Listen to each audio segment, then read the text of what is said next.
Hey, everybody, how you doing? Well, that's good. Welcome to PHLY Flyers, presented by Mortgage CS. Check out mortgagecs.com/PHLY to start your home buying process today. Company on ALLCIty, number 1464766. My name is Bill Matz. I'm your director of fun and games for the afternoon. Joining me today, not only Philadelphia's number one hockey beat reporter, Charlie O'Connor, but Broad Street Hockey's own Kelly Hinkle. Well, nothing going on, right? Never. Not that important of a day, I guess. No, this is... we have a lot... It's the Flyers. What do you think? It's very funny to, like, the season ends, and it's, all right, there's always something to talk about, but you think, how are we going to fill an hour every single day? And thus far, I don't think we've gone under 61 minutes since the season has ended. And if I had to guess... I would say we're going to have quite a bit to talk about today. In no way, shape, or form was I ever worried that we were not going to have something to talk about. I really don't think people realize just how much shit the Flyers are always involved in. And if they're not involved in something, the lunatics on Twitter will find a way to get them involved in it in their heads. We have Steven Stamkos as a topic today. Why? For no real reason other than like people want to do it. Other than people on Twitter think it's cool. You guys, we've never done a sub 1 hour podcast in our lives. Probably not. No. August, we'll be talking for an hour 20 about, I don't even know what, but we'll find something. But so this was pointed out to me like right as we were going live, basically.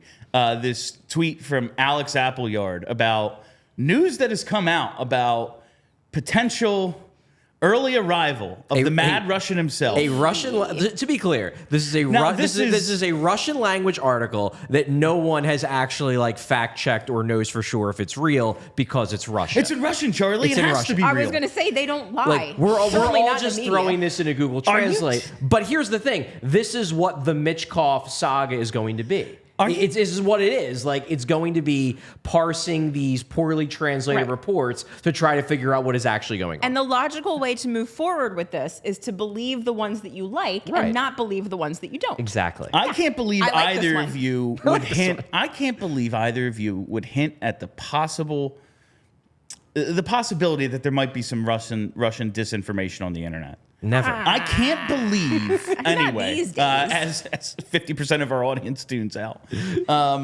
This is kind of wild. I mean, who the hell knows? If any of this, again, it's a Russian, no one, we don't know the Russian journalists, you know? Like who Truly don't. You guys could call us Russian journalists. This is the most important thing in the Flyers' entire rebuild, the organizational direction, ecosystem. Yes, everything surrounding the Flyers. The most important thing is Matvei Michkov comes over and is a star. Yes. Hopefully a superstar. Yes. Would be cool. We have been operating under the assumption it's going to be the 3 full years. 2 more from now. Now, it was, last summer that he was drafted. Which is always the safest way to look at it. Hope for sunshine, prepare for rain. Right. I'm starting to really get my hopes up.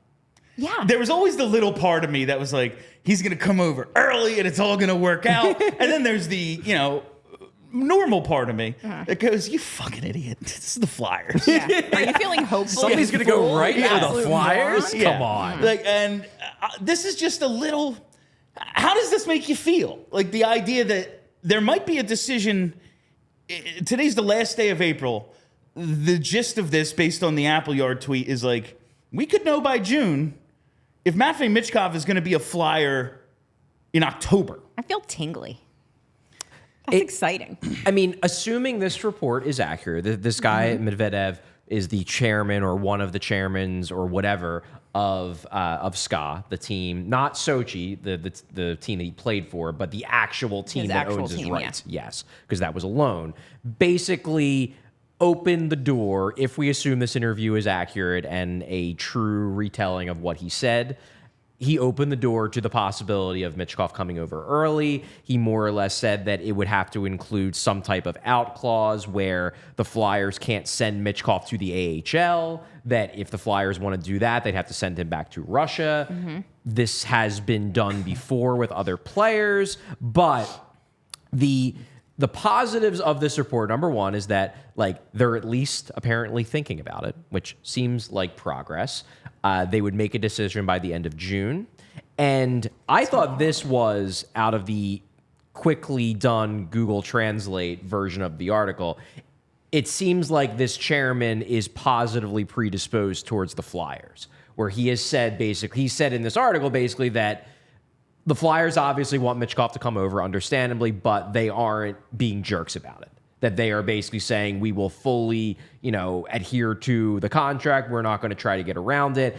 And if the Flyers are playing this well, which it seems like they are, especially based on the way they played the Fedotov thing, like that to me is the best sign out of this, because like the people, the oligarchs in Russia, the guys running the show, legitimately, like the worst thing you can do is tell them they can't do something. Yes. Because if you even hinted that, then they'll be like, well, screw you. He ain't never going to leave. He's going to be here until he's 40. Yeah. And I like the fact that it seems like, at least based on this article, that the Flyers are playing this right. What if Philadelphia becomes like the preeminent location for every sick Russian player? They all want to play here because we're so nice to them. Jonesy. Ovi ends up breaking the goal record here for some reason. He just comes here at the end of his career. We just plant him in his spot. And I'll tell you, I guess the reason I am feeling more, because like who the hell knows about this article and the sourcing? Like, again, no idea. Yeah, it's Russia. But the reason I guess I'm feeling a little more optimistic than ever is it has to do with our mailbag question of the day. Normally we do this at the end, but it's fucking Matvei Michkov. We're going to talk about it, especially no rules, because this was tweeted at me a couple of days ago, and it's from 8 Kimchi Killa 8. Great name. What do you guys think of Michkov being left off of the Team Russia roster? And I think it was their U25 roster. Yeah, well, the part about it that raised eyebrows was that Roman Rottenberg, who is the coach, owner, GM, everything of SKA, was also the coach of this U25 team. Rottenberg clearly did not view Michkov as being worthy of being on his team last year, which was weird given the fact that Michkov was real good on Sochi. It just seemed like he kind of had a grudge against Michkov for whatever reason, whether that was personal dislike, whether that was frustration that Michkov eventually wants to go over to North America. Who knows? It just seemed like Rottenberg kind of had a bug up his ass about Michkov, and the fact that he was getting held off the under-25 team raised concerns that that bug remained firmly up his ass. I simply cannot believe a professional hockey coach would have a personal vendetta against a young, skilled player. That would never happen. That's happens. wild, man. Never. That's fucking You'd wild. have to be real crazy. What a crazy place Russia is. But the first thing I looked at was, all right, let me look at this roster. And I know none of these players because they're all Russian prospects under 25 mostly. Yeah. There's like half of them are have been drafted. But Michkov is a 2004 birthday. Only one guy on the team is an 04, and it's a goalie. I think there's an 03 defenseman, and the youngest forward is an 02. So it is like they have a ton of good players who are older than him. Fair. It's not his turn. But he just went 7th in the draft, had an awesome season in the KHL. While playing through pneumonia. Yeah, and was sick half the time. Yeah. And then you look at the whole coaching situation, like, oh, okay, so it's the coach that doesn't like him and ultimately led to his loan. And so, like, you put all these pieces together, and it just feels like momentum. And I am not encouraging anyone to, like, get their hopes up. But, like, we had that conversation yesterday. I'm not encouraging anyone to get their hopes up, but get your hopes up. No. Like, we had the conversation yesterday, like, which is worse? And it's like the Sixers, it's the hope that'll kill you. Yeah.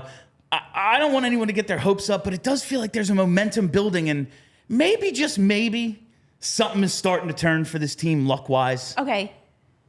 I don't want to say that out loud too many times because I feel like the whole beginning of the season, we were like, look at this. Things are starting to happen for the Flyers. We're getting the bounces.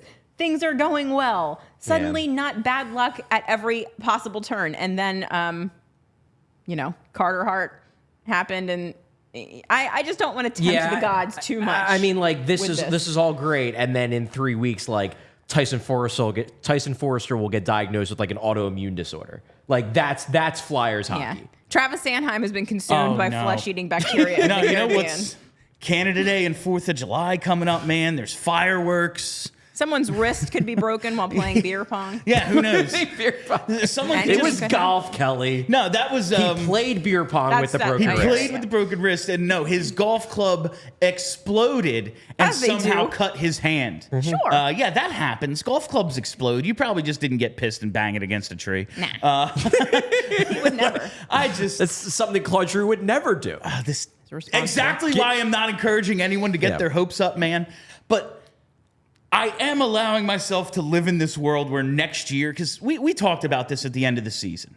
Like, all right, they might make some subtractions. Danny doesn't think it's time to turn the corner, and he's right. It's not. Like, this team is nowhere near ready to compete. Watch the playoffs. Some of these teams that are about to be eliminated tonight are considerably better than the Flyers.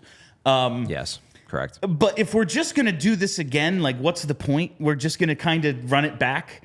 That kind of sucks, just from a narrative of the season standpoint. Like, yeah, we're going to watch young players develop and stuff, but in terms of the point of the season, I don't know. They're not going to be as good as they were last year, and they didn't make the playoffs. So now it's just like there might be a point to this. And the point is the most important thing. It's Michkov.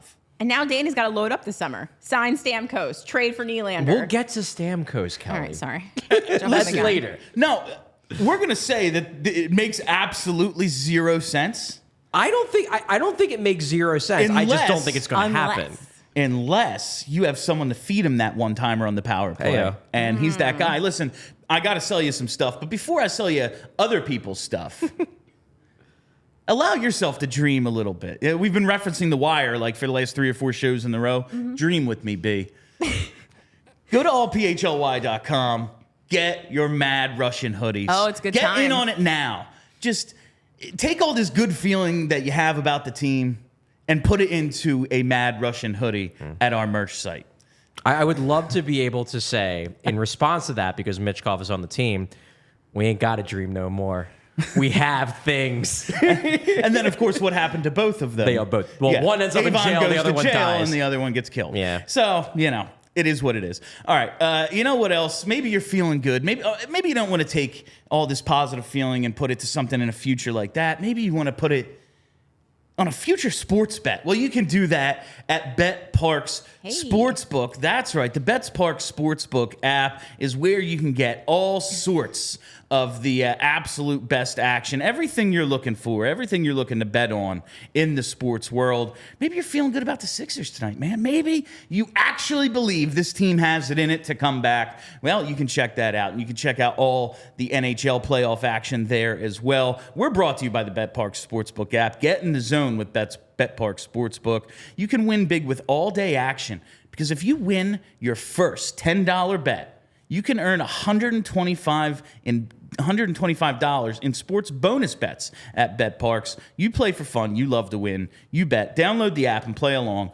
Must be 21 or older. Please gamble responsibly. If you or someone you know has a gambling problem and wants help, call 1-800-GAMBLER. Roll them dice. Dream with me, B. All right. So if you had to, I'm not asking it. You don't have your crystal ball. You don't have your magic 8-ball here. No one has the answer to this. But in terms of how you felt like versus an hour ago, what percentage chance do you think we see Michkov here in October? I did not think there was any chance they were going to get him for next year. I thought there was a chance they could get him for the following year. They'd get him out of the contract one year early. Yeah. Maybe he gets the 1 year with Ska, kind of fulfills his contractual requirements to the point where they are satisfied. And then they're like, well, if you're going to leave in a year anyway, might as well let you go now. At least we got something out of you before you packed up and went to North America. This makes me think that the door is open more than I assumed it was. Now, again, it's a report that very well could end up being bullshit. We could get an article 2 days later from Rottenberg saying, fuck that, I'm not letting him leave ever. Like this, I think I said this at the start of last season, at the start of our PHLY Flyers show, that essentially you need to realize that the Michkov saga is going to be extremely weird. and we just need to kind of buckle up and get ready for the ride because it's going to involve a lot of random reports from Russia. It's going to involve some bullshit reports. It's going to involve some real reports. It's going to involve probably a bunch of backdoor deals that we're never going to know the details about. Like, this is what it's going to be. Yeah. And this is exactly the kind of thing that I was expecting, where you're going to see these reports that appear to be bombshells, then maybe they're not bombshells, then 3 weeks later you find out it was a bombshell. Like, this is what it's like trying to get a potential superstar out of Russia. This is just the cost of doing business, honestly.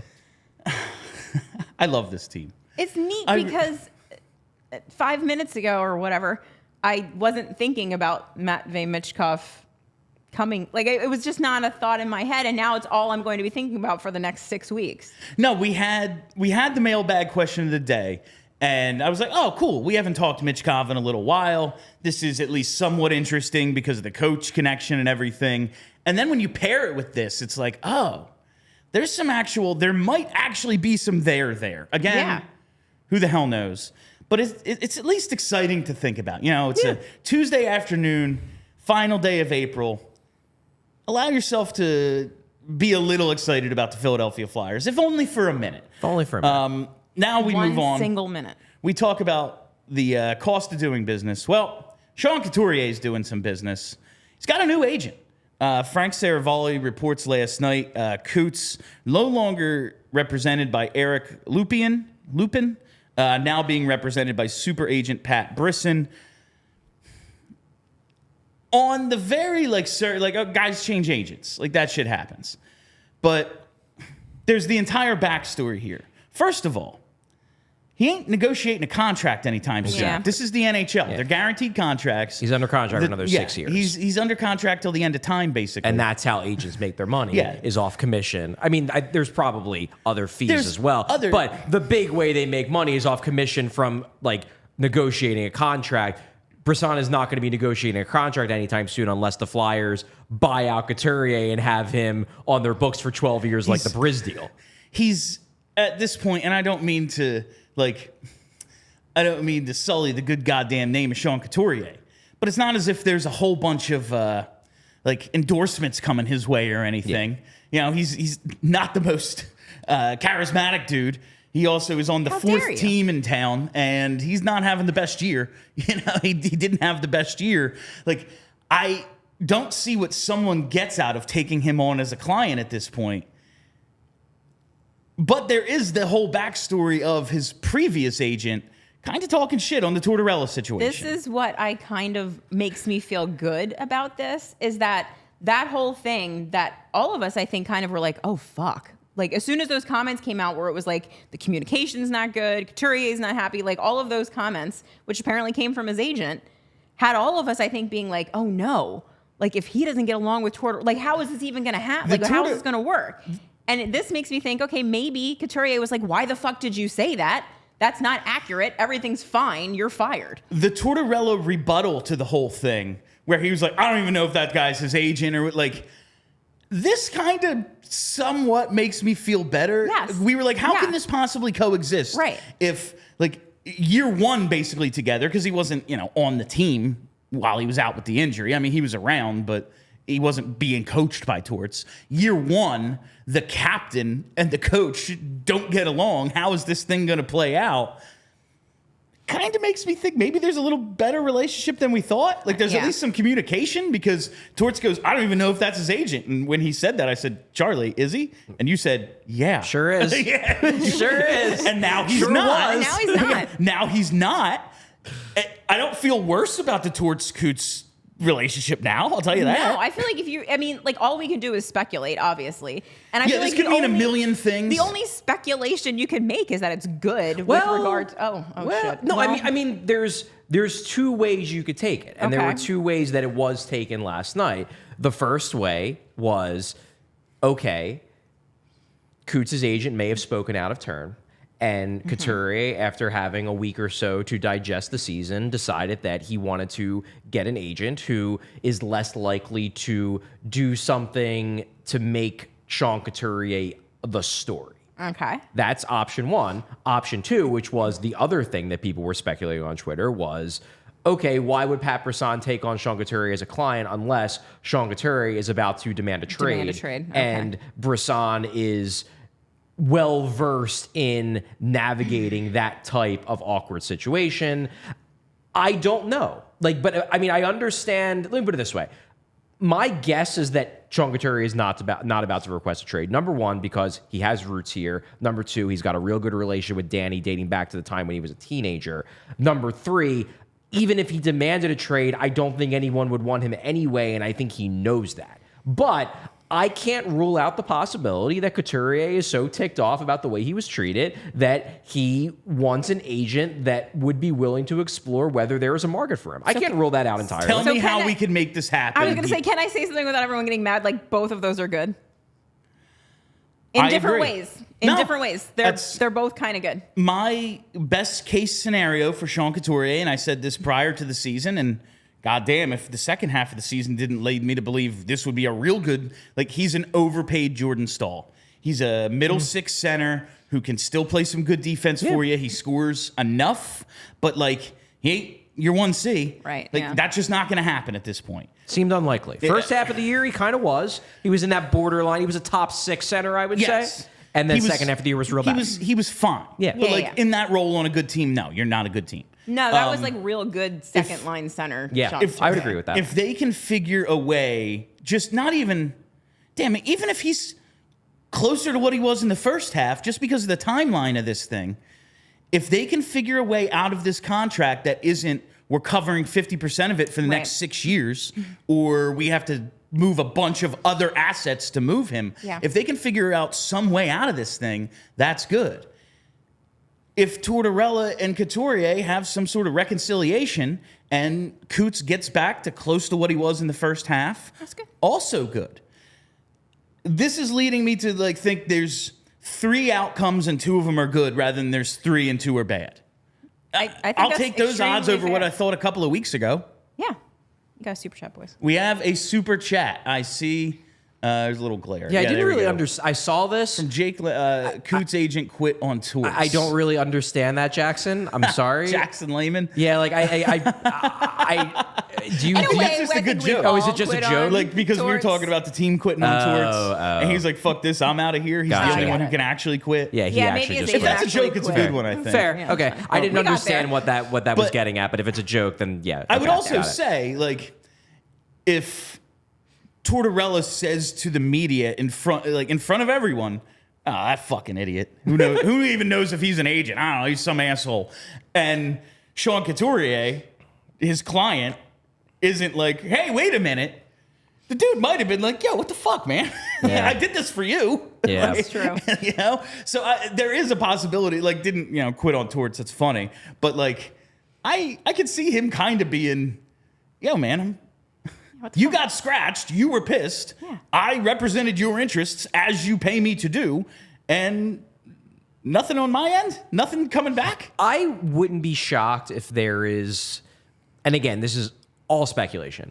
It wouldn't shock me if it's a little bit of both in terms of the idea of not being thrilled with what how his agent dealt with the last situation, and also wanting to have a super agent on his side in case this escalates further. Yeah. Like, he could look at it and say, hey, I don't think Eric Lupien did the best job of de-escalating a situation where I was already on edge, and maybe in retrospect, like, that was not the best thing for my agent to, like, my agent should have protected me from myself because I was ticked off. And then he went on The Athletic and basically said, like, yeah, him and the coach haven't spoken in weeks, like, had a productive conversation in weeks. And in retrospect, yeah, maybe he shouldn't have done that. He should have told me, yeah, maybe this is the time for me to shut the hell up. That could be part of it. Also, Couturier could be looking at this and saying, right now I want to keep trying to make this work, but if 6 months down the road I can't stand the coach still, I would like to have Pat Brisson on my side in case this needs to be figured out in other ways. I could see that. There are, like, other than trade or buy, like, it would be a termination, like a mutual termination. Yeah. Sometimes you can negotiate those. There would never be a mutual termination. No. There's no way Sean Couturier would give up that much money. It would be shocking.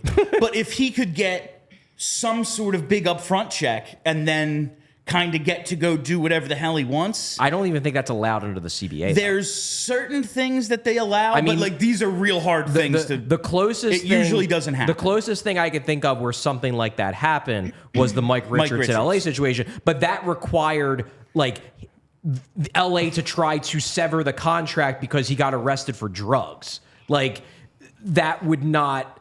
As much as I know about Sean Couturier, I do not think that he would ever have something like that happen to him. Say it, Kelly. Does D. Lombardi still work here? Yeah, he Thank does. you. Okay. There you go. Never mind. You were like you were the meme of the dude waiting to say that. Like I thought you might pop if you didn't get that joke Sorry. in. Yeah. Yeah. I'm not gonna say. Well, anything there's a about reason D. he's still on Lombardi. the payroll, folks. No, it would be shocking if they could come up. Like, he just played the whole season. You know, there's no real. He's coming back from back surgery, but he's not injured, so it's not like an injury termination or anything. And or you can't settlement. you can't do that anyway. Like if Sean Couturier decides that his back is acting up again and he can't play, there's no termination that happens there. He just spends the next 6 seasons on long-term injury reserve and gets his money. Like there's only so much that can be done under the CBA. The CBA does a really good job of protecting guys in terms of getting paid. There's basically one way out. There's two ways out of a contract. One way is you buy them out, and they don't get all their money, but they get a lot of it. The other way is mutual termination, where both sides agree to tear up the contract, but why would Sean Couturier willingly give up like $55 million? That would be insane. It's not as if there's a year or two left. Like, this is the most of the contract of his big payday. Sean Couturier. This was it. This is why he put in all the work. This contract is the one that makes him a millionaire. Like Sean Couturier would get signed by another team if that contract just like disappeared tomorrow, but he would probably get something like 3 years, $9 million. Yeah, he's not right. giving up 55 or however much $1 million is left on this contract. No, like even it's not hockey going to players happen. aren't that stupid. No. None of this would be what you would consider smart financial advice. Oh. Love it. I, however, fucking have some good. pretty good financial advice for you. What a And pro. it's joining a credit union, specifically TrueMark Financial Credit Union, because when you join a credit union like TrueMark Financial, you become part owner, which means profits come back to you instead of going to shareholders. You also get better rates, lower fees, a better return on savings, and more flexible options with all the same digital tools and tech that you've come to expect from your banking partner. TrueMark has local roots. That's maybe the most important part of this. They're headquartered in Fort Washington with 24 branches in the Philly area. They serve our community and our people right here at home. And becoming a member of a credit union has so many benefits over being a customer at a bank. Seems like a no-brainer to me. So head over to TrueMark.com/PHLY to learn more or find a branch near you. That's TrueMark.com/PHLY. Federally insured by the NCUA. If you had to guess, where's the Coots thing going? Nowhere. A year from now, how are we discussing Sean Couturier? I just don't think they can trade him. Like It doesn't seem possible. Like you can theorize about this on Twitter all you want, and you can make shit up and infer what you want to infer. That's fine. Like fans can do what they want. I don't know how you get around the fact that the guy has a $7.75 million cap hit with 6 more years left. He's in his 30s. He's had 2 back surgeries. He was an offensive zero in the second half. Even if Sean Couturier is demanding a trade, and I do not have any reason to believe he is doing that right now, I don't know how the Flyers trade him. Like, I just don't know how it's feasible. I don't know who would want him unless, again, the Flyers were to retain 50% for 6 years, and that wouldn't be good for the Flyers either. And just in terms of like a potential, I just wanted to see the breakdown. So I went to Cap Friendly. Wanted to see the breakdown of how the money's distributed. There's a real small market. Like, there was already not a market for Sean Couturier. His salary the year we're coming out of and the next 2, $9 million. That's the money he gets, like, not just against the cap. That's what you have to pay him. there's only so many teams willing to give anyone $9 million, let alone dude who might not be that good anymore, you know? Yeah. Like, it's a big financial commitment, not just from a cap point, but from a franchise standpoint. This is the height of the money he's going to make over the next 2 seasons, and that goes for the buyout as well, because that's comes down to your salary. There's a lot left on this deal, more than just like, oh, well, it's $775 a year. No, the total salary left is considerably more. Yeah. I guess, I mean, the way I tend to look at it is, I'm not going to say, like, give up on the dream that Sean Couturier could be moved, because weird things happen in hockey.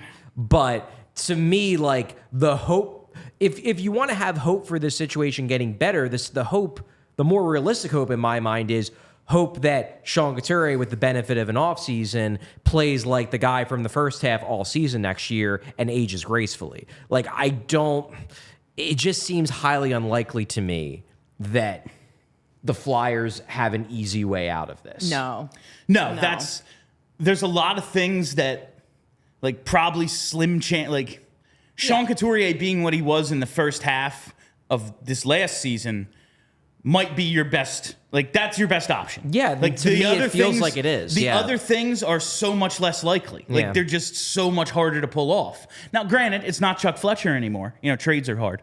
Maybe Danny Briere. So hard. Maybe Danny Briere is the most creative motherfucker since, like, Jackson Pollock or whatever. And I couldn't think of an artist. it's okay. You did good. And maybe he can pull something off here. But if we're hoping for anything, I think it should just be that, like, Coots figures this shit out. Like, figures out how to work, figures out how to manage his own workload, and gets his body in the shape it needs to be in to play, let's call it 75 games a year for the remainder of this contract at a relatively high level. Like, that's the best possible outcome.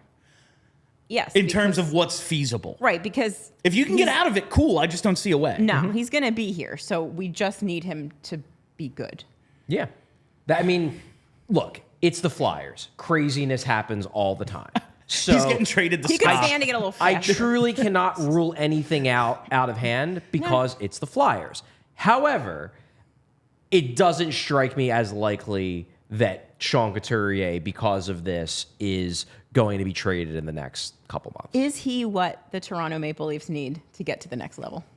He might be what Ska needs. And maybe that's the deal. Oh, that's the plan. We're going to bring it all together. We're Yeah, we're sending gonna him send to Couturier to Russia. Yeah, the KHL, a little That bit slower feels of a league, the wider mean. ice, his deliberate style might play there a little better than it does under John Tortorella.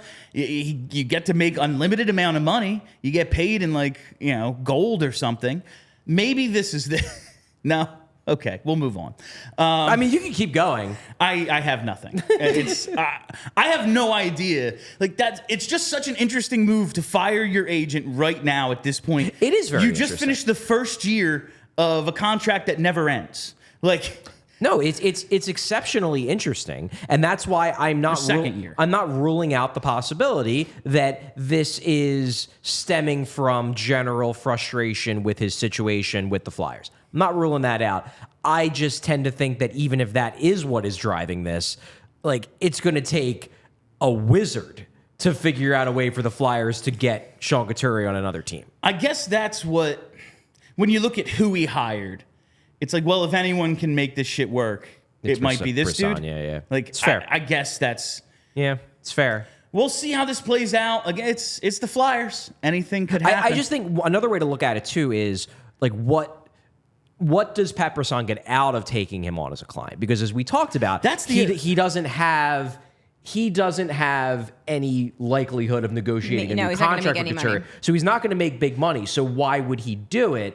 To me, it would have to be because Brisson thinks that his prestige will be higher by representing Couturier, which tells me that he thinks that maybe this is a fraught situation and Brisson can come in and maybe find a way to one way or another, figure out a way to make this Coots, Flyers, Torts thing work, and then he can use that as a selling point to other clients who are looking for new representation because they are maybe in similarly fraught situations with their teams and say, hey, look at where Sean Couturier was in the summer of 2024. Look at where he is now. He's a hell of a lot happier. I can do that for you.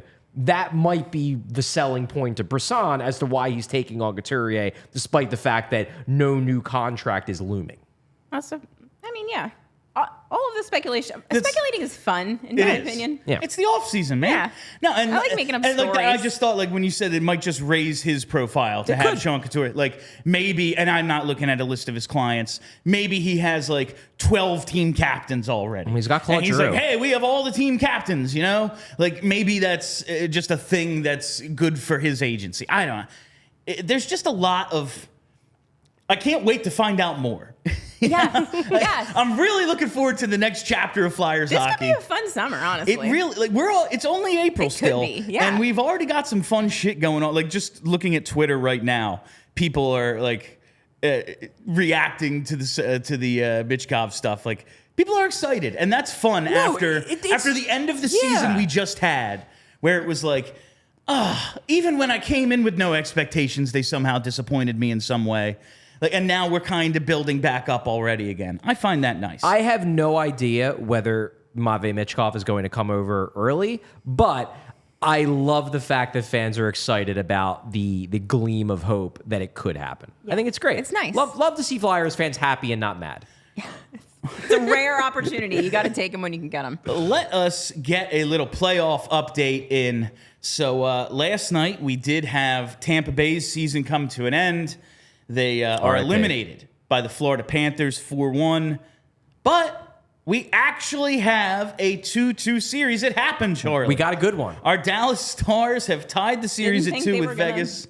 Do it. Now we have a chance for the first round to go past like Thursday of this week. Yeah. Which is, I was not ready for the first round to be over and this schedule, like the heavy slate of games, because we could have every other series over by tomorrow. Yeah, Yes. well, I mean, Kelly is very much hoping that one series will not be over by tomorrow.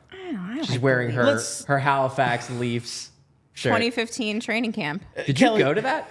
No, so pro tip, if you're ever in Canada and you like random hockey stuff, go to a Value Village, which is their Goodwill, and you'll find some real weird shit. So in Halifax, I found this shirt from when the Leafs had training camp in 2015 in Halifax. That's really cool. That's a neat shirt. Thank you. And it's the old Toronto font, too. Yeah, it's the good one. Yeah. I'm wearing random T-shirts this summer. That's my thing. Me too. I love that. Before we go into further, we have a super chat from Corey. Am I the hello. only one rooting for Sean Walker and the Avs to win it all? I would have no problem with the Avs winning it all. I like them. They're not like my top choice, but I'd have no issue if they won it again. I've been an Avs fan since the Red Wings swept the Flyers in '97, because those two teams go at it, and obviously I hate the Red then Wings. you hate the Red And Wings, when of those course. two teams are just beating the shit out of it, I'm like, yeah, fuck them up, Patrick. I loved Peter Kill Forsberg. him. Oh, yeah, and Forsberg Loved Peter was Forsberg. like, Forsberg was watching my him- favorite non-flyer growing up. Watching him in the playoffs was like a thing of beauty. And the year in- he didn't play the regular season and then led the playoffs in scoring, Yeah, I like, remember that. get the fuck out of here. Absolutely Nuts. elite 90s hockey jersey. Just one of the absolute I best hate- ever. Goat. I hate what they've done with like maybe the coolest jersey in the sport at the time. Yeah. Like the Bring it font, back. the foot, everything Foot- about it. The sparkly stitching. They and went were and made an perfect. awesome jersey boring. They haven't even It's- tweaked it that much, but they tweaked it just took enough. out the cool All- stuff. yeah, all the Just cool enough stuff. that it kinda Right. sucks Yeah, now. yeah, yeah. They just annoying. like, hey, all the cool things, we've removed them. It's now plain. Oh, thanks. Yeah. And plus, like our sister station over at DNVR, obviously rooting for someone in our little network. Well, now we to only go on a have run. we only have 3 teams, not Yeah. 4, unfortunately. It's a damn shame. R.I.P. PHNX They did their Coyotes. last show yesterday. Yeah, their Check final it out. show. It was pretty. It was emotional, but it was very good. The video that you guys, that ALLCITY made was quite lovely. They do great work over there. My understanding is that everyone will stay involved with ALLCITY in some form that's on that that's show. great. Unclear exactly what everyone's going to be doing. But I heard the idea of possibly like Petey, who is he used to work for the Coyotes. He's a hockey lifer. Could potentially do some stuff for us down the road, which would be cool. just some like little videos here and there, which would be pretty cool. Charlie's going on vacation. He knows his week. stuff. Yeah. We have another super chat. Super chat. Leafs question answered. How can we crowdfund the wrestling class to see Bill in WrestleMania and favorite cheesesteak and toppings go? All right, we'll get back to playoffs in a second because this is important This is stuff. an important question. First question. We're working on. First question is to Bill, the wrestling class. Where are he's we at going. with this? He's going, I'm baby. working on some things. Like, there's some moving parts behind the scenes. I'm leaning toward, like, it's probably going to happen. We don't Okay. need to crowdfund it. Hopefully, we're able to make a few things I'm so happen excited. with some wrestling content, including me going to Monster Factory Wrestling School. We will see. I love it. Favorite cheesesteaks? All right, Kelly, do you have a favorite spot and then also favorite mix of everything? Okay. I like John's roast pork or Angelo's, which standard boring answers, but they're both really good. Also, though, as I'm sure you guys know, having lived in the city before and currently, any pizza place has a pretty friggin' delicious cheesesteak. Agreed. Also, I'm an American cheese person because I like it how it gets combined with the meats and gooey and stuff, and occasionally onions, but usually not. Okay. I am mostly in agreement. I am also a cheesesteak American without person. I do not put any toppings on it. I am as unsurprisingly, when it comes to food, I'm a purist. Yeah. But I am American, not whiz. However, my favorite cheesesteak place as someone who was born and raised in the Northeast is Steve's. Okay. Big Steve's guy. I have to, like, two different categories. Like, probably the most delicious cheesesteak is Woodrow's on South Street. Oh, that one is good. Fucking Still haven't tremendous. had it yet, but I've heard it's very like- good things. It's like a luxury It's a cheesesteak. gourmet Yeah. cheesesteak. Yeah, Like, yeah. it is not, Non-traditional. but like it's fantastic. I'll tell you, I love Pat's. I really love Pat's. You're a cla- sick person. I think Whiz Pat's is Wit- fine. It's fine. it's not good. Whiz-Wit cherry peppers. First of all, they're basically all exactly the same. False. Second, it's exactly what I'm looking for. It's a vehicle for grease. I want my Whiz-Wit with some cherry peppers. I want cheese fries, and I want a birch beer. And you know where I can get that at 3 a.m, drunk off my ass? I mean, there's is at that. Pat's. That is true. I just don't like I those did see big that- slabs of meat. Last time I was over there, though, I did see that they're remodeling and working out of a truck now. Oh, are they? Oh, that's And wild. that just seems like the line. I was like, oh my, this is. I don't know about this one. But I'm only going to a cheesesteak place drunk at 2 a.m. That's fair. I think so. I lived in my 20s, in like my early to mid 20s. Yikes, that was a while ago. I lived right around the corner from the Italian market, and I will agree that on nights when I got home after being out at like 1 a.m., I would go to Pat's. Definitely over Geno's. Much prefer Pat's to Geno's. Not enough meat. My favorite, though, in that area actually was Lorenzo's at 9th and Christian. The problem is that place closes at like 9 p.m. Yeah. So if you want to get a late night cheesesteak after you've had a few too many beers, Pat's was my go-to. The best cheesesteak in Jersey, R.I.P. Bomb Sandwich Factory in Glassboro. Of course. They call me Young Steaks. I was the best, but we went under. So You it is tried. what it is. A little bit on the playoffs, Kelly, mostly because I want to talk to you about the Leafs. Okay. You weren't here. I think it was our question of the day yesterday about, like, listen, the Leafs, they're going to overreact in some way. It That's just what seems they as if do. it's building to finally someone's going to be the odd man out there. Personally, I think they should just like wait a year. Tavares is off the books. You can trade Marner in his contract year, but it's the Leafs. They're going to do something gonna do dumb. something Do you stupid. have any interest? Do you think the Flyers should have interest in targeting Marner or Nylander? Obviously, Marner's. If someone's going to get moved, I think it's him. It's But probably him. So here's my thing with the Marner thing. First of all, I'm not sure he would work with John Tortorella, given what we Yeah. know about Mitch Marner's attitude. That's concerning. That's a big concern. But taking that away, he's only got 1 year left on his giant contract. If we were able to trade an asset that we wanted to get rid of anyway, like a Rasmus Ristolainen, for example, because what could they use more than playoff Risto, if you ask me? In my mind, that kind of makes sense because you're taking on this giant contract, but it's only for next year. I'm 99% sure next year. Yes. Last year. Yes. Yeah. him and Tavares expire after next year. They're Yeah. on the same track as. And you're TK. shedding this Risto contract that you don't really want. Maybe Marner comes here and under the tutelage of John Tortorella's iron fist, he turns into something a little bit better than he already is. And he's already really good. He's really friggin' good. Like, Like, he had a down year, and it was still like, oh, he's good. He's a sick hockey player. I would like him on my team. I just don't know how he'd fit the culture. I just like, if this was 2 years from now, or like I knew right now Michkov was coming over, then yeah. But like, I want someone in Marner's situation 2 years from now, not now. Also, he's got a crazy dad, and we've been down that road before. I forgot about Mitch Marner's dad. Paul. Yeah, he's got some serious. I'm done. Lindros vibes. Serious Lindros vibes. I'm done knowing my athletes' parents. I don't want to know anything about I'm done with like. What was Lindros? I know it was Bonnie, and what was the dad's name? Oh fuck! What was his dad's name?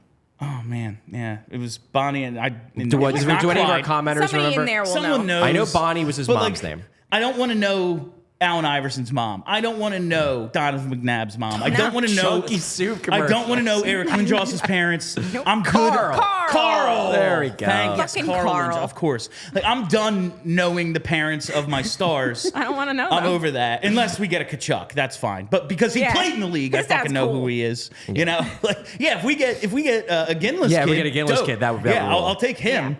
But yeah, I'm done with all that. I don't see. No. Obviously, Marner is better than TK. We said yesterday, but Yes. like if TK doesn't fit the timeline, Marner and him are the same age, and he makes even more. Yeah. His next contract's going to be for like 12. Like, how does that fit? Why didn't you sign John? Yeah, I mean the thing that we talked about on the show yesterday was that. I listened, Charles. Well, I'm for the people who didn't listen, I trust that you listen, Kelly. But what we talked about on the show was essentially like, if you don't think that they should re-sign Travis Konechny, all the same things apply to Mitch Marner too, except Mitch Marner's better. However, if the Flyers are dead set on re-signing Travis Konechny, like that's just what they're gonna do, then sure, I'd rather have better Travis Konechny than Travis Konechny. That's true. What about Nylander? Could we get Nylander? Would they be willing to trade him? I mean, know. it seems like he's the one guy in that like group who does seem to have some fire to him. Like, wasn't he the dude who they caught on camera saying like this isn't juniors? Yeah. To Marner. Yes. So I don't know. That's like I feel like they're going to have to make some decisions. Obviously, I mean, Austin Matthews is a generational talent. He is exempt from this conversation. Yeah, but the rest of that Toronto's core, willing Risto to and a discuss third trading for Austin Matthews. Who says no? It truly does not matter. None of this matters. No. Yes, get Austin Matthews. I do not know why. You change your entire. You change the direction of your franchise. You trade every asset. You fucking rename the team after him if you have to. Like, it doesn't matter.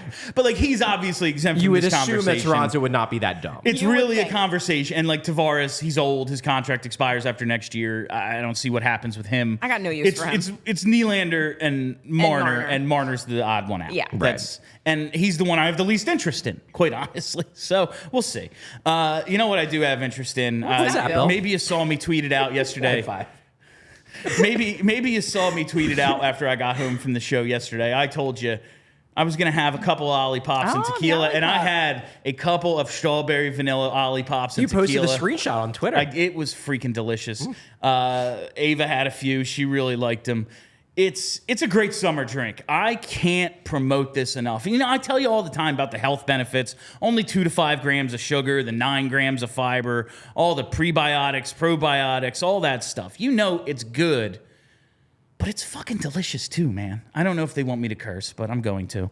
Because it just shows how into the drink you you're are. very enthusiastic. I was at the Wawa after work. I was like, it was 2 for $5 at Wawa on the strawberry vanilla and the root beer. And I was like, I'm getting a couple strawberry vanillas. I'm going to go home, make myself a couple cocktails. And they were stupendous. You got to get your Ollipop. You can get it at Wawa, the most recent launch, where they have the root beer and the strawberry vanilla, or you can get it online at drinkollipop.com and use code PHLY20 for 20% off your next order of Ollipop. Discount only applies to one-time orders, not subscriptions. It's sold online, drinkollipop.com, as well as Amazon, and available in almost 30,000 retailers nationwide, including Target, Sprouts, Wegmans, ShopRite, and GoPuff. I'm telling you, Wawa or drinkollipop.com, and use that promo code when you get it online. You know, Bill, perhaps tonight I will also try the Ollipop mixing with something sort of thing. Because it's going to be a nice night. I have like a small outdoor backyard. TV outside.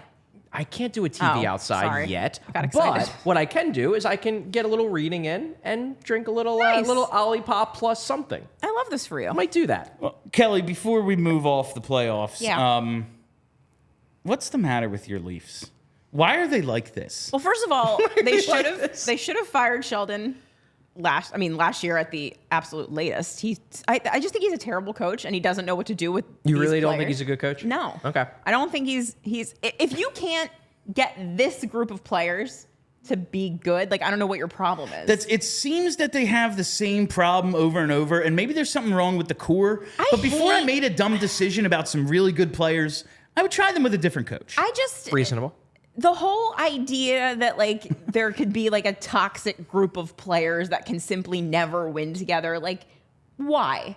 Why could this group of like 4 incredibly talented hockey players, like because they wear silly clothes, like because they have a mustache on their face, like I don't understand, like what is the problem with Austin Matthews and Mitch Marner and William Nylander and I guess John Tavares you throw in there? Like these are good hockey players. You can win with them. Like there's no reason why you couldn't unless you suck at your job because they're professional athletes. They want to win. They want to score goals. They want to win all the hockey games. They're not going out there. And I know that people think that they quit in that, not the last game, the game before. I don't think people they did. were thinking that they were like dogging it in the third period, but they don't do that. No. They just don't. No. Especially not in the playoffs. And even the last game, like you had the meltdown on the bench in the second period, but then they come out in the third and they score a goal and they're in it. I mean, they could have played better to be sure, but they were in it. They gave it the old college try. I just look at, and kind of to support what you're saying, Kelly, like I'm going to compare Toronto to Winnipeg because my view of Winnipeg has always been the reason why that team is fatally flawed is because your star players, none of them actually give a shit about defense. And it creates a culture where not giving a crap about defense is acceptable because if Blake Wheeler and Mark Scheifele and everybody are all not caring and all just selling out for offense, why would any of the developing younger guys give a crap? Because they're the ones setting the example. And I think you're seeing that in this Colorado series where if you get a chance and if you're into advanced stats, take a look at the amount of expected goals Winnipeg is giving up to Colorado in this series per game. It is bonkers. They are getting gashed defensively, and I do think a lot of it is because the best players on that team don't give a shit about defense, and their default whenever things go wrong is, I'm just going to sell out for offense because that's what I've done my entire career. It's why I don't think Winnipeg will ever win a championship with that core. Compare that to Toronto, where I know the core players get crap because they're core players on a major market team. Mitch Marner consistently puts up incredible defensive metrics. He gets like dark horse Selke talk every year, and so does Matthews because Matthews is going to be a finalist this year. is a low-key, really good defensive center. There is nothing in these guys' statistical profiles or their results to tell me that they shouldn't be able to handle playoff hockey. There's nothing, which speaks to what you're saying about the fact that maybe it is coaching. And also, like, I don't think you can discount the fact that they keep coming up against Boston. Yeah. And I know that Boston this season isn't as good as previous iterations of the Won Bruins a have lot been. of games. They still won a shit ton of games. They have an incredible coach. Yeah. They have players that find an extra gear in the playoffs every year. Like, it could just be that this Toronto Maple Leafs team doesn't match up against the Bruins, and I don't know that you can build a hockey team specifically to beat the Boston Bruins, but it feels like that's what they have to do because they get them every year. It's a fair point. It feels like it's in their head at this point. Like they I mean, see that there's- spoked B, now and it's it like it probably doesn't is. matter who's on the other side. Like Bergeron's gone. Like they're all gone. Doesn't matter. Doesn't matter. Krejci's gone. Nope. I yeah, could it's see just the that. spoked B, man. Fucking, they walk by the Bobby Orr statue and they're like, we lose. I could see that. At there's this point, I could see it being in their head. 4 yeah. games tonight. All of them have handshakes on the line. Leafs could go down. Islanders could go down. Jets could go down. And Preds could go down. How many series do we think end tonight? All of those, I think. I think Winnipeg might have one more win in them. But I think, and I was actually talking to you about this before the show, Bill, about the Nashville-Vancouver series, where I think Vancouver is going to win it tonight. However, I also think that if Nashville somehow rights the ship after that devastating loss they had in Game 4 and they find a way to pull this one out, I think they're going to win the series. Oh, really? Because Nashville's been the better team in that series. That series should at least be 2-2, if not 3-1 Nashville, and both teams know it. And I think that if Nashville finds some way to get off the mat after blowing Game 4, I mean, that game was theirs and they choked it away. If they find some way to get themselves off the mat and steal Game 5, then both teams got to fly back to Nashville. I think Nashville wins that game, and then suddenly it's Vancouver, the team that's in their heads like, oh shit, we've been outplayed basically for 6 straight games, and we're Vancouver, we never win. That would be fun. So I think Vancouver wins it tonight, but I think if Vancouver doesn't, I think Nashville might win this in 7. Because Vancouver has not been good. They've averaged like 18 shots on goal every game. Like, they're winning because Nashville is kind of choking, and also because Vancouver's star players are just that good that they can just, like, flip a switch and win a game on their own. But, like, as a team, they ain't playing that well, and Demko's out for the series. I forgot about that. I know we always, like, they were on Vancouver basically all year on that PDO bender. Yeah. And especially with the goaltending, and now, like, they're down 2 goalies. Like, you look at it and just are like, all right, that was always going to even out. I'm not saying it gives credence to the argument, but that shooting percentage might not have, it was inflated. But when you have this kind of skill, it might not be like, oh, this isn't, you can't replicate this. Well, I think the big thing that the big issue I had with what they were doing through a lot of the year was not that guys like Pettersson and Besser and Miller were having sky-high shooting percentage. I expect them to. But it's when guys like Dakota Joshua and Connor Garland are shooting like 20%, it's like, okay, I'm sorry. They ain't that good. No. But if you have, like, if Brock Besser is scoring a hat trick, like, yeah, I can buy that he's just that freaking good. Because he is. He's that freaking good. Future Flyer, Brock Besser. He's on the list either this year or next year as free agents for, I think it was a super chat a while ago. Before we wrap it up, because we were talking about coaching, specifically bad coaching. Oh. Dave Hakstol, our old bud. And you know what? This actually ties back to the whole core thing, too, because I seem to remember that a lot of conversations around those Dave Hakstol teams were, again, about the Claude Giroux core that can't win because Claude Giroux is a bad leader. How many coaches are we going to go through with Claude Giroux as the leader of this team? Like, no, Hack just sucks and nobody likes him. Confirmed by journalists. Charlie. So Dave Hakstol was fired yesterday. Yeah. Oh, yeah. God damn it, Charlie. In what was a surprise. Oh, sorry, I took your thunder. Hack is off the crack. Hack is off the crack. It's the only reason I even wanted to talk about it today. No, listen, baby. Dave Hakstol fired after 3 seasons with the Kraken. He finishes with a record of 107, 112, and 27. Last year, they make the playoffs riding. Talk about a PDO bender. They shot like 40% as a team or something silly. Yeah, it was wild. It was an insane shooting percentage. But they did upset the Avs in 7 and then lost in 7 to the Stars in the second round. Like, it's a pretty damn good season. Yeah. I will say, though, like, it was insane if you were blinded by that. I don't like Dave Hakstol as a coach. I was very happy the day they fired Dave Hakstol in Philadelphia. I don't know what the fuck he was supposed to do with this team. Yeah, I thought when the Kraken drafted that team, it was, all right, the GMs learned from the Vegas expansion draft to not do stupid things like give you 2 players when they only have to give you 1. 2 is more than 1, so only give them 1. They just didn't have as successful an expansion draft. And I looked at that roster and went, they also didn't take on any bad contracts. They didn't do anything that's going to hinder them in the long run. They want to create their own problems in the future. They don't want anyone else's. It's just going to be a slow build, unlike Vegas. This roster stinks. That turned out to be true. The roster, like, what? Dave Hakstol might be the worst coach of all time. I don't know what coach could have got more out of this team. Like, they're not good. I mean, he didn't play he sent what's-his-face down to the AHL. Shane Wright. Like, just play your best players, Dave. And it's a hard thing for him. He's Chris got tough Vandevelde, time. the 81 Street, baby. He's got a tough time playing his best players. And that leads me to what Charlie put in the outline, Emily Kaplan's report from ESPN. This is interesting. Yeah, basically the report was, and I don't think Emily was the only person to report this. I think one of the Canadian networks did as well, but Emily was definitely the first one I saw to report it, was that when they had exit interviews, that multiple players basically said, I do not want to play for this team if Dave Hakstol is the coach. It's hard to say who it is. The one guy who jumps out at me is maybe being one of them, given the fact that he's an RFA this year, is Matty Beniers. Like, you would think that, like, he would be able to move the needle a little bit, given where they drafted him. He's sending out a sign that says offer sheet me. You know?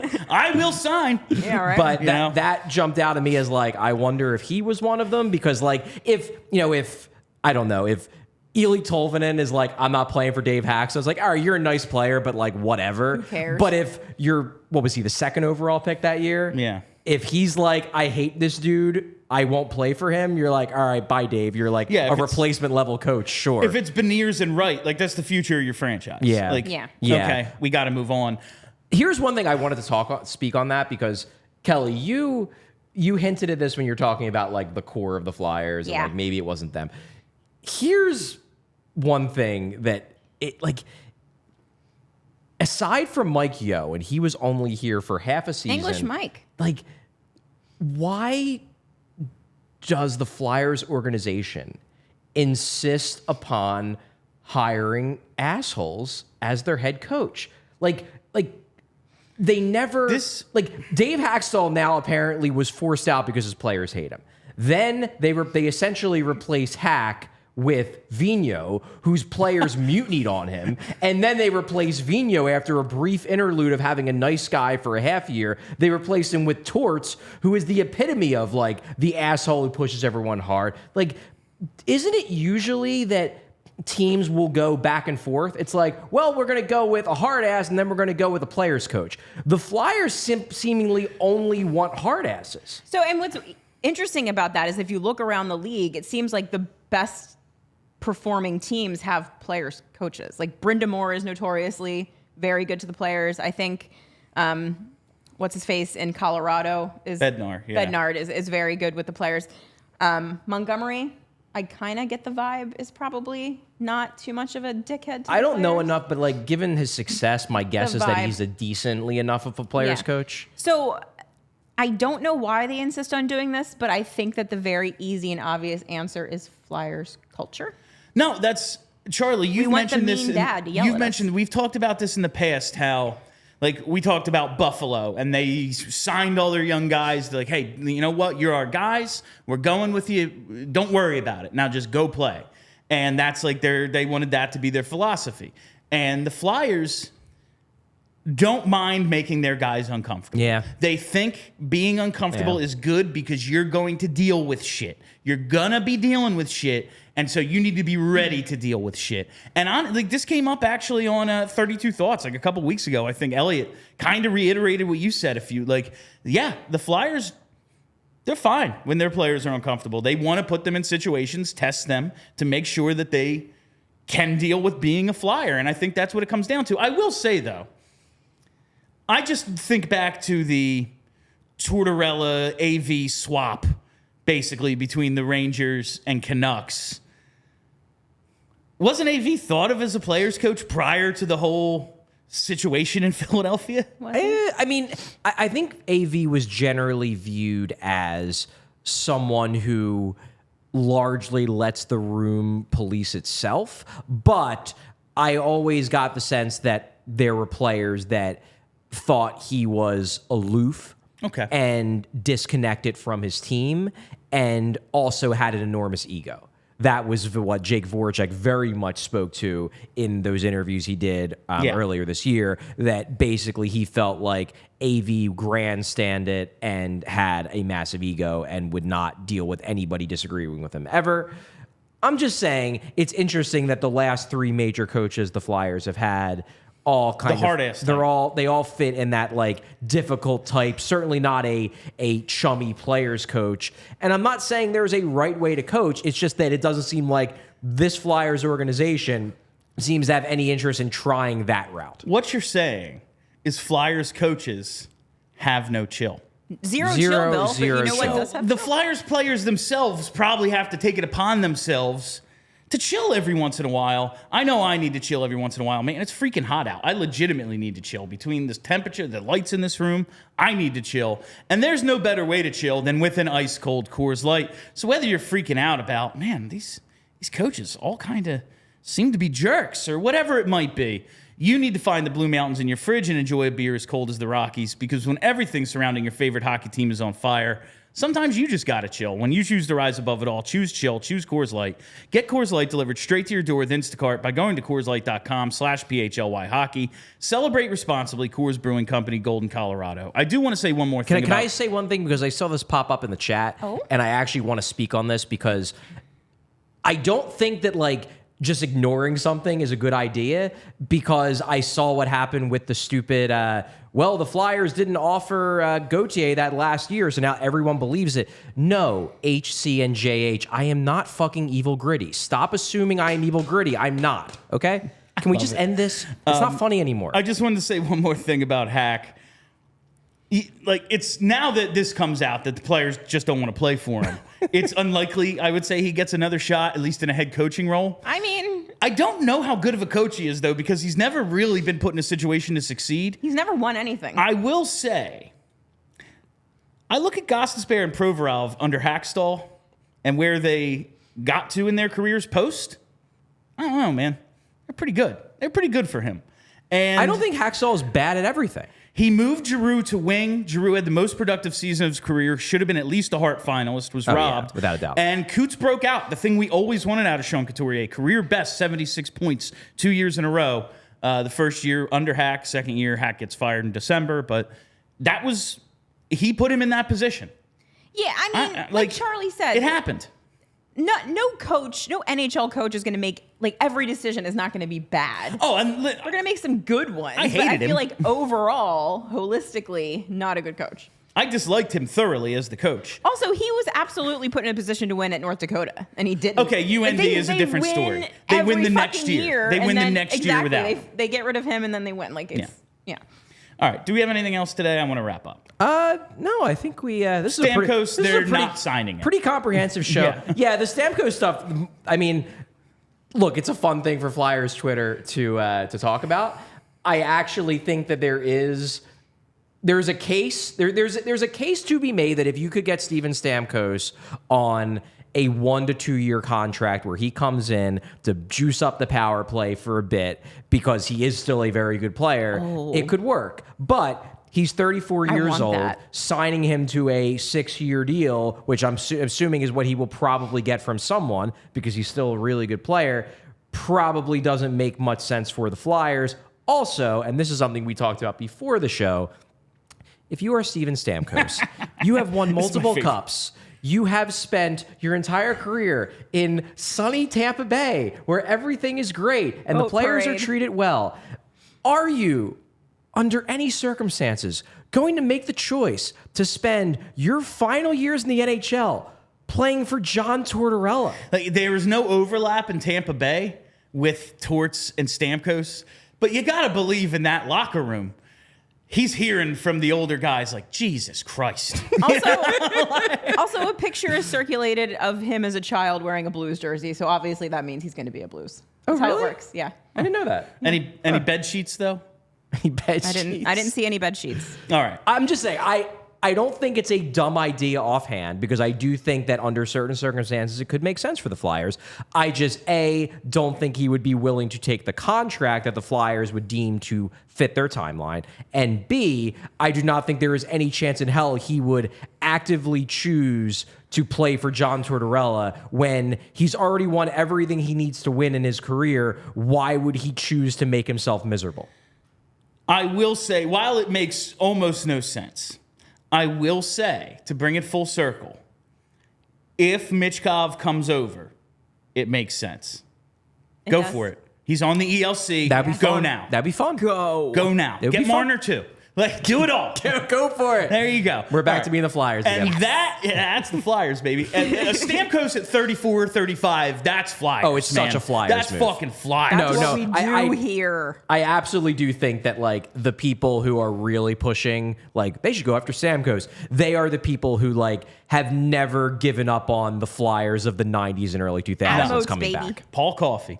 All right, and that is all the time we have for you on PHLY Flyers today. Thank you all for listening. Thank you for hanging out. Thank you for getting us to 20,000 YouTube subscribers. We did it. Cool. Yeah, we brought I'm taking the credit. Congrats, boys. I'm taking the credit. I don't care if every show made the push. I did it. It was just and it was Bill. shortly after our show. So congratulations to me and Charlie and Kelly as well. All right, that's it for us today. We'll be back tomorrow. Twitter, podcast, YouTube, you know all that stuff. I'm Bill Matz. That's Charlie O'Connor. That's Kelly Hinkle. Have a great week, Philly. We all silly like the mayor.